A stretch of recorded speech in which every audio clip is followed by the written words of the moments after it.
Vamos fazer algumas reflexões sobre teia alimentar? Teia alimentar, por definição, é o fluxo multidirecional, diferente da cadeia. Aliás, se você não assistiu o vídeo de cadeia, está aqui, ó. Assiste aquele lá primeiro, que é lá introdutório. Eu explico outras coisas que eu vou usar nesse vídeo aqui. Então assiste esse aqui primeiro, depois você volta para cá. Teia alimentar é um fluxo multidirecional, ou seja, vai em várias direções, de matéria e de energia. O que importa mais para nós é a energia, vai fazer mais sentido no estudo da energia, mas a matéria também é importante e ela tem um fluxo multidirecional, quer dizer, vai em várias direções. Olha o capim. O capim serve de alimento, nesse exemplo aqui, tá? Não é sempre assim, mas é esse exemplo aqui que eu dei um exemplo hipotético. O capim serve de alimento para o gafanhoto, para cigarrinho e para o boi. O gafanhoto serve de alimento para o pardal, o gafanhoto serve de alimento para o sapo. O pardal serve de alimento para a coruja e o sapo também serve de alimento para a coruja. O sapo também serve de alimento para a serpente e o boi também pode servir de alimento para a serpente. Perceba, esse regaço, essa bagunça, quando você vê essas setas em várias direções, saiba, você não está vendo uma cadeia alimentar, você está vendo sim uma teia alimentar. Uma teia alimentar, fluxo multidirecional. Olha um detalhe interessante que é diferente teia e cadeia. Na cadeia alimentar, você só tem um representante de cada nível trófico.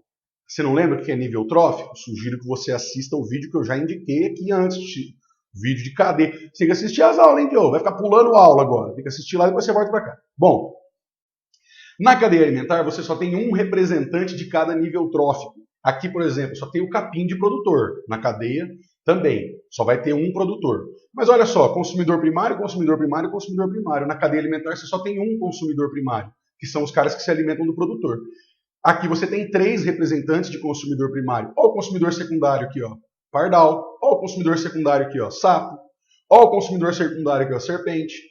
E agora vem a novidade que acontece na teia e não acontece na cadeia. Vamos só marcar.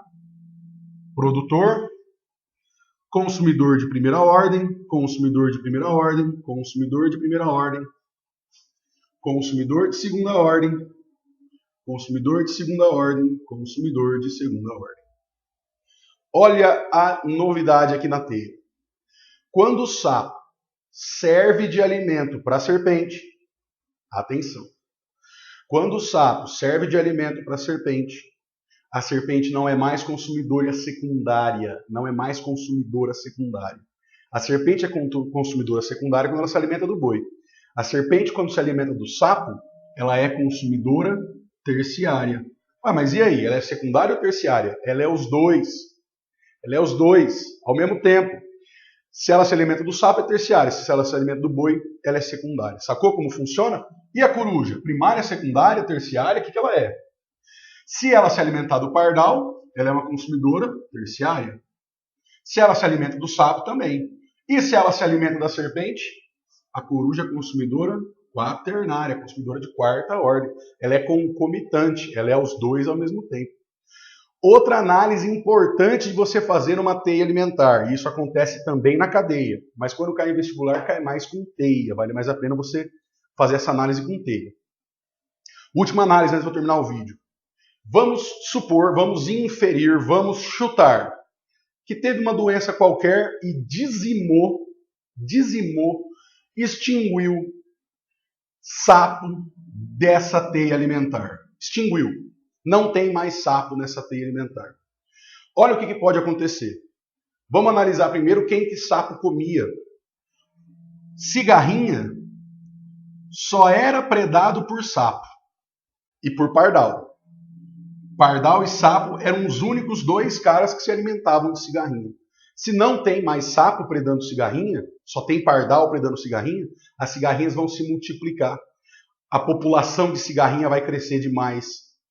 Pode acontecer um aumento da população de pardal por esse quesito, né? Aumentando a disponibilidade de alimento para coruja, por exemplo, ou aumentando o número de cigarrinha, pode diminuir a quantidade de capim.